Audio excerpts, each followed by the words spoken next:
Being your own boss has a lot of perks. It also has a unique set of pitfalls, and if you fall into them, it can end up costing you thousands of dollars. I hate seeing freelancers fall into these traps, so in this video, I'm going to break down the 7 most common mistakes that freelancers make, so you know what to avoid as you work toward your goals. As I was making this list, I realized that there were 2 main categories that these mistakes fell into.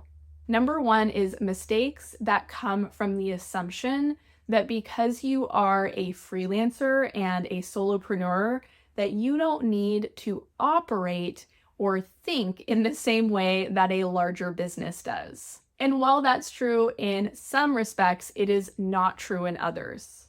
The second category is mistakes that happen from general lack of business knowledge. These are really foundational things that are key to success, but that doesn't mean they're general knowledge, and you don't know what you don't know, right? So we're going to talk about those mistakes too. Let's start with the mistakes that are based on the assumption that you don't need to operate like a business because you're the only one in your business. These mistakes could happen to small freelancing teams as well. Mistake number 1 is not having a clear revenue goal. I think that a lot of freelancers have an income goal for their personal income, and that's fantastic. You absolutely should have that goal and know how much you need to be bringing in so that you are financially sound. The reason you also need a revenue goal is that what you take home is not 100% of what you make, right? There are additional expenses and taxes that come out of it before you take that home. So your revenue goal, your top line revenue, your gross revenue, you need to understand how much of that you need to bring in order to bring home your income goal. So if you aren't taking into account how much you are going to pay in taxes and how much you do need to have to keep your business running, to pay for all the tools and things that you need, then you don't really understand exactly how many clients you need to have and how much you need to be bringing in on a monthly and an annual basis. This is a common practice in bigger businesses, but I feel like freelancers think they're maybe exempt because, again, it is either just them or maybe they're just a team. And so they don't feel like there's a whole lot of risk involved in not being really clear on your numbers. But I would argue that it's even more important because you're not a big corporation. You don't have a bunch of loans available to you and a bunch of financial padding. If something happens where suddenly you have to, for example, pay out for something that you really need to keep your business running, or you get a surprise tax bill, that directly impacts how much you are taking home. So it can seriously interrupt your lifestyle if you aren't keeping track of that relationship between your revenue and what you're actually taking home. Businesses would look at these reports of what's coming out and what's coming in, which is called a profit and loss report. And there are all sorts of financial tools that can help you track your profit and loss. I use QuickBooks, which helps me consolidate all the accounts in my business. This isn't sponsored. I'm just making a recommendation of a potential solution for you if you don't have your ducks in a row when it comes to keeping your numbers organized. Another mistake that's directly related to revenue is not having a sales system. Just because you are on your own does not mean that you don't need to have a system in place to manage your sales process. So what kind of system am I talking about? It's actually really simple. Your sales system should provide a way for you to manage your leads.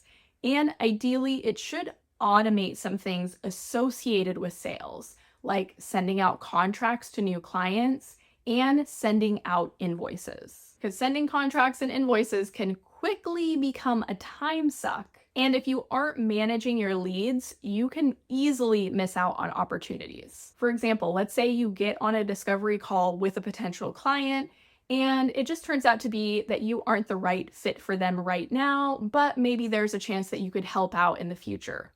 If you don't have a way to store their information and a system in place that reminds you to go back and check in with them in 3 months, 6 months, next year, then you could have just missed out on a huge opportunity. Now, the good news is that if you are a solopreneur or a tiny team, like I said, it's really simple. All you really need to manage your whole sales process is a good CRM, or client relationship management software. There are lots of CRMs out there. My favorite CRM is called Dubsado. That's what I use in my business. That's Dubsado. I've also heard really good things about Honeybook. So if you don't have a CRM, look into those two options. The third thing that I think a lot of freelancers don't do because they think that they don't need to operate like a conventional business is that they don't document their processes.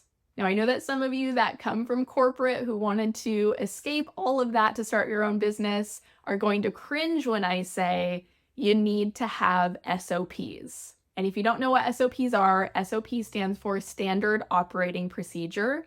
And an SOP is just a documentation of your process, of your workflow, of how to complete a certain task. Now, I am certain that there are some businesses that totally overdo SOPs, and even worse, they have all these SOPs and they're just sitting in a file somewhere collecting dust, and no one's actually getting any use out of them. But when you are the only person in your business, if you do not document anything, you are putting yourself at a huge risk. And I know this from personal experience because there was a time in my business where I had a lot going on in my life and I just needed to outsource some things. And if I hadn't had the process documented, then I wouldn't have been able to outsource that and I would have taken a financial hit. So what should you be documenting? First of all, you can be documenting the process for the work that you're doing for your clients. Again, so that if you ever need to outsource, or if your goal is to outsource, maybe you want to grow a team, you have all your processes ready. And it's so much easier to bring someone in and say, here is the exact instructions for doing your job. You can also create SOPs for things more related to the back end of your business, like how to update your website and how to update your pitch deck. Ultimately, there are way too many what ifs out there to not document your processes. And creating SOPs is not complicated. All you really need is a Google Doc and grab some screenshots as you go through your workflow. You could also create a simple Loom video walking someone through the steps. In fact, I want to emphasize that you should not overcomplicate the process of creating SOPs because they should be something that you can create really quickly and easily, maybe just adding 10, 20, maybe 30 minutes onto a task so that you can get it documented. And once it's all documented, it's done. You only have to do it one time unless you update your process. Those are the 3 mistakes that come from the misconception that freelancing and business ownership are 2 separate things, when in reality, they're the same thing. As a freelancer, you're just doing business on a smaller scale. Since you've watched this far, you're probably getting some value out of this, so take a quick sec to hit that thumbs up button down below and subscribe so you don't miss out on more tips and advice to help you grow your freelance business.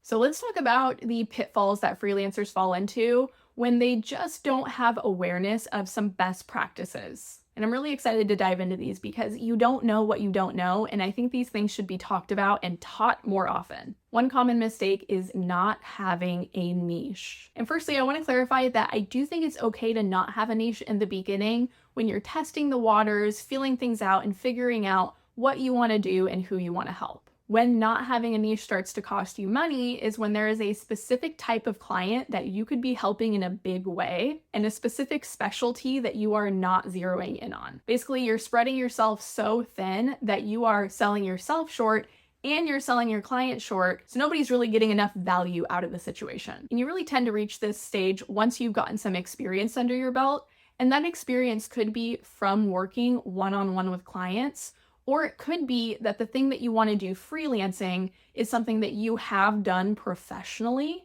and you know that you're just ready to jump in and start serving that audience. But again, if you just jump in and spread yourself too thin and try to make everyone happy, your clients aren't going to see the real value of what you have to offer. I also think that some people think they have a niche when they actually don't, because your niche is not just your industry and your niche is not just what you do. Your niche is actually made up of 3 components: what you do, who you help, and how you help them. And by how you help them, I don't just mean what you do. I mean the transformation or the result that you get for them.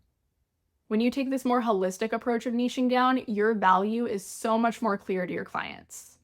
Another mistake that I see way too often is taking orders instead of pitching packages. Now, to help you really understand this, I want you to imagine that you walk into a restaurant and you sit down and your waiter comes over and says, "What do you want?" There's no menu, there's no blue plate special on the wall. You don't even know what cuisine this restaurant specializes in. Is it American? Is it French? Is it Italian? Who knows? And they're just asking you what you want. That is what you're doing to your clients when you get on a discovery call and you do not have anything to present to them. You don't have any packages, you don't have any recommendations, you're just getting on the call to take their order. That's not a behavior of an experienced expert. That is the behavior of someone without experience. I mean, imagine if you did walk into a restaurant and the server just walks up to you and says, "What do you want?" You're probably going to get up and walk out of there. And you're going to walk out and you're going to find a better restaurant with a menu that is curated to serve you. And that is why you need to have packages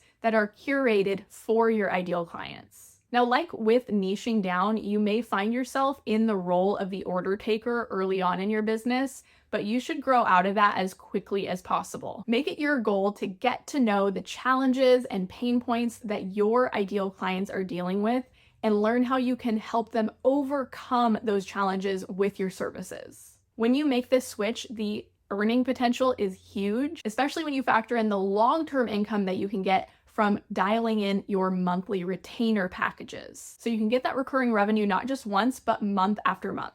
Something else that some freelancers slip up on because they don't really understand the importance is contracts. Not having contracts can easily sink you. Now, I know some freelancers who say, "I don't use contracts because I never intend on taking someone to court." But here's the thing, high-paying clients like contracts, because that contract is not only in place to protect you, it should also protect them. Clients like contracts because it makes their end of the bargain clear and it makes it clear to them what they own, especially if you're producing a work product.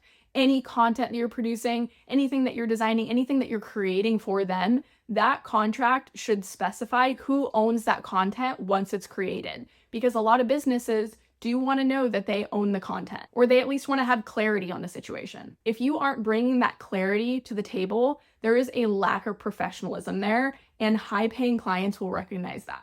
Something else that I hear about all the time is poor client communication.